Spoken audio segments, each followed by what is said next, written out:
ये जो कल हम जीते हैं, हमारी तो 7 नंबर तक जी बैटर्स ही बैटर्स थे। उसके बाद हमारे यहाँ मसला ये भी होता है जी ओपनिंग कौन करेगा, तमाम ही मेजॉरिटी जो है उसमें ओपनिंग करना चाहते हैं, ओपनर्स हैं। वैसे इस जीत को आप कैसे एनालाइज करेंगे?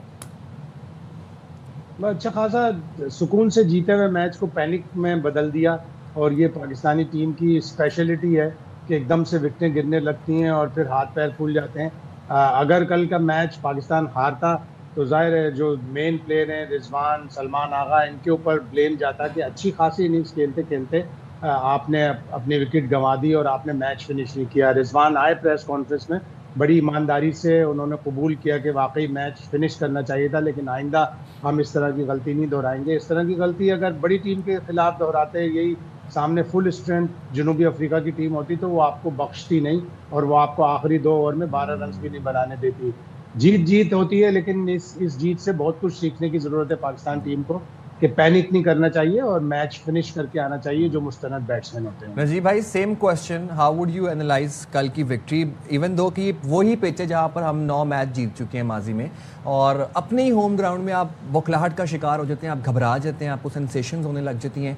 और अभी नॉट टू फॉरगेट कि साउथ अफ्रीका ने अभी अपने 7 इंटीग्रल प्लेयर्स को नहीं खिलाया, तो अगर वो खिला लेते तो फिर क्या होता? देखिए, पहली बात तो ये है कि ये 7 प्लेयर्स जो आपने कहा वो तो पहले नहीं थे। उसके बाद तो अब कल तो 3 और प्लेयर्स का डेब्यू हुआ। डीकॉक का वनडे में कमबैक हो रहा था। मतलब एक टीम ऐसी बनी हुई है कि मुझे लग रहा है कि अब इसमें कुछ हुआ तो शायद वो केन्या और जिम्बाब्वे से लड़के लाके पूरे करेंगे, क्योंकि उनके पास तो ये अब तो ये सी टीम बन गई है उनकी। चले, जीत तो जैसे अभी शाहिद भाई ने कहा, जीत इंपॉर्टेंट होती है। पाकिस्तान जैसी टीम को जीतना जरूरी है, हमें हारने की आदत पड़ गई है। तो मुबारकबाद शाहीन को, उनकी कप्तानी में पहला मैच भी जीत लिया। लेकिन ये एक बहुत रिलेटिवली इजी टारगेट था। जिस तरह से जनूबी अफ्रीका ने शुरुआत की थी, 16 ओवर में 98 रन, वहां उनकी पहली विकेट गिरी थी। उसके बाद 263, ये बहुत कम टोटल था। हमें लग रहा था 300 प्लस जाएगा। तो पाकिस्तान को फिनिश करना चाहिए था। ये पैनिक, वो जो गलतियों से सीखने की बात है, वो हम सीख नहीं पा रहे।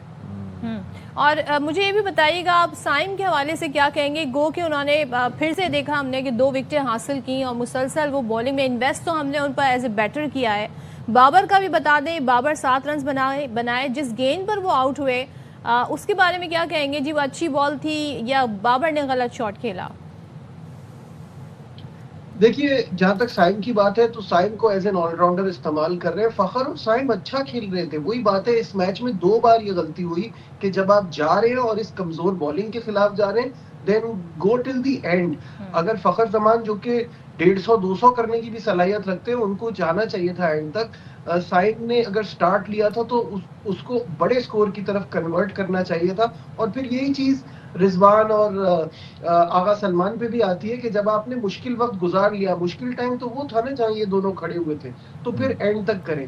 बाबर के लिए कहूंगा कि वो तो स्टार्ट ही नहीं कर पाए, वो चल नहीं पाए, तो उनपे इस मैच में ब्लेम डालना बनता नहीं है। और वनडे में ऑब्वियसली उनकी माजी में परफॉर्मेंसेस भी ऐसी हैं, वो आगे उनको मौका मिलेगा कर लेंगे, बट खड़ा होना पड़ेगा टीम को दोबारा से, क्योंकि इन टीमों के खिलाफ अगर आपको मसला होगा तो आगे तो फिर मुश्किलात बहुत बढ़ जाएंगी। शाहिद भाई, आप भी जरा आपका भी कमेंट चाहूंगा। एक तो बाबर की परफॉर्मेंस पे कमेंट कर दें। हम तो सुन रहे थे कि बाबर का कमबैक हो गया और बाबर आ गए और बाबर छा गए, बट यहाँ पर तो कल तो हमने देखा कि सूरत हाल बहुत मुख्तलिफ थी। सेकेंडली, हसन नवाज मुसलसल फेल नजर आ रहे हैं। स्पिनर्स को खेलना उनके लिए एक बहुत चैलेंजिंग नजर आ रहा है। तो आपको लगता है कि उनको ड्रॉप कर देना चाहिए, मतलब उनको रेस्ट दें उनको?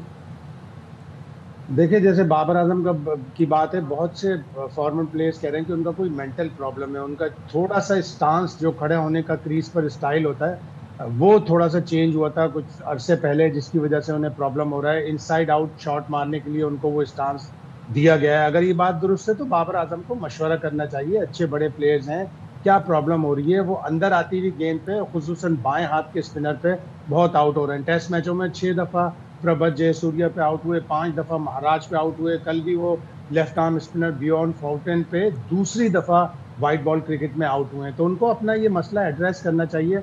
अल्लाह मियाँ ने उन्हें जितनी मकबूलियत दी है, कल तकरीबन 16,484 लोग स्टेडियम में मौजूद थे। शायद एक आदि कोई होगा जो बाबर आजम को पसंद नहीं करता होगा। 16,483 लोग तो उनके लिए नारे लगा रहे थे। इतनी मकबूलियत बहुत ही कम क्रिकेटर्स को मिलती है।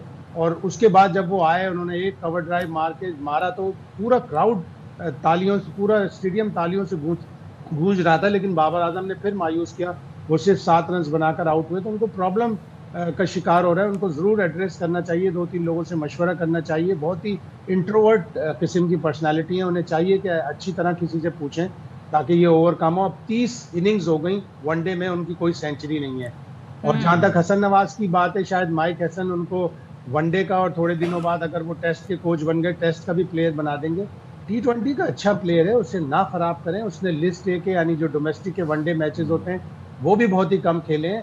उसका प्रॉब्लम एड्रेस करें। वो ट्राई सीरीज से सिर्फ और सिर्फ स्पिनर्स पे आउट हुआ है। एक आध दफा किसी फास्ट बॉलर ने उसे आउट किया। कल भी वो स्पिनर पे जैसे ही हवा दी उसने, वो आगे निकले और स्टंप हो गए।